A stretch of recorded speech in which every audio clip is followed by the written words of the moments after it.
Welcome back to my YouTube channel. ಇವತ್ತಿನ ಈ ವಿಡಿಯೋದಲ್ಲಿ ಹೆಸರು ಬೇಳೆ ಕೋಸಂಬರಿ ಮಾಡೋದನ್ನ ನಾನು ನಿಮಗೆ ತೋರಿಸ್ತಾ ಇದ್ದೀನಿ.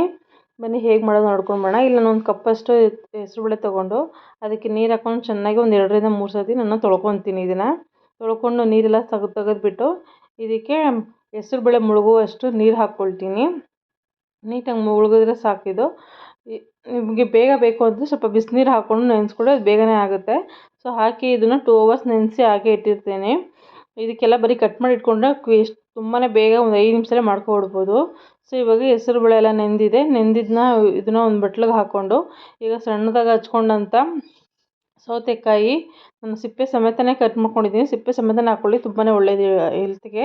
ಹಾಗೆ ಒಂದು ಹಿಡಿಯಷ್ಟು ಕ್ಯಾರೆಟಿನ ತುರಿ, ಹಾಗೆ ಹಸಿ ತೆಂಗಿನಕಾಯಿ ತುರಿ ಒಂದು ಹಿಡಿಯಷ್ಟು ಹಾಕ್ಕೊಂಡಿದ್ದೀನಿ. ಹಾಗೆ ಖಾರಕ್ಕೆ ಹಸಿಮೆಣ್ಸಿಕಾಯಿನ ಒಂದು 4 ರಿಂದ 5 ಹಸಿಮೆಣ್ಸಿಕಾಯಿನ ಕಟ್ ಮಾಡಿ ಸಣ್ಣದಾಗಿ ಹಾಕ್ಕೊಂಡಿದ್ದೀನಿ. ಹಾಗೆ ಒಂದು ಅರ್ಧ ಹಿಡಿಯಷ್ಟು ಕೊತ್ತಂಬರಿ, ಹಾಗೆ ಒಂದು ಅರ್ಧ ನಿಂಬೆಹಣ್ಣು, ಹಾಗೆ ದಾಳಿಂಬೆ ಹಾಕೊಂಡ್ರೆ ಅದು ಕಲರ್ಫುಲ್ಲಾಗೂ ಇರುತ್ತೆ, ಹಾಗೆ ಟೇಸ್ಟ್ ಕೂಡ ಸಕ್ಕತ್ತಾಗಿರುತ್ತೆ. ಸ್ವೀಟ್ ಆ್ಯಂಡ್ ಖಾರ ಆ ಥರ ಇರುತ್ತೆ. ಸೊ ಹಾಗೆ ಹಾಕ್ಕೊಂಡು ಎಷ್ಟು ಬೇಕೋ ಅಷ್ಟನ್ನು ನೀವು ಆ್ಯಡ್ ಮಾಡ್ಕೋಬೋದು. ಇದರಲ್ಲಿ ಯಾವುದೇ ಮೆಜರ್ಮೆಂಟ್ ಎಲ್ಲ ಏನು ಬೇಕಾಗಲ್ಲ ಅಷ್ಟಾಗಿ, ಯಾಕಂದರೆ ಎಲ್ಲನೂ ಯಾವುದೇ ಜಾಸ್ತಿ ಇದ್ರೂ ಏನೂ ಅನಿಸಲ್ಲ. ಬಟ್ ಉಪ್ಪು ಖಾರ ಹುಳಿ ಹಾಕ್ಬೇಕಾದ್ರೆ ಮಾತ್ರ ನೀವು ನೋಡ್ಕೊಂಡು ಆ್ಯಡ್ ಮಾಡ್ಕೊಳ್ಳಿ.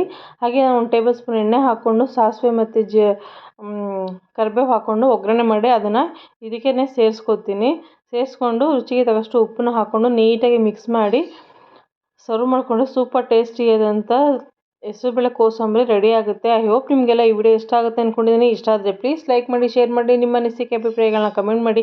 ಇನ್ನೂ ಯಾರನ್ನ ಚಾನಲ್ನ ಸಬ್ಸ್ಕ್ರೈಬ್ ಮಾಡದೆ ವಿಡಿಯೋ ನೋಡ್ತಿದ್ದೀರಾ ಪ್ಲೀಸ್ ಸಬ್ಸ್ಕ್ರೈಬ್ ಮಾಡ್ಕೊಂಡು ಸಪೋರ್ಟ್ ಮಾಡಿ.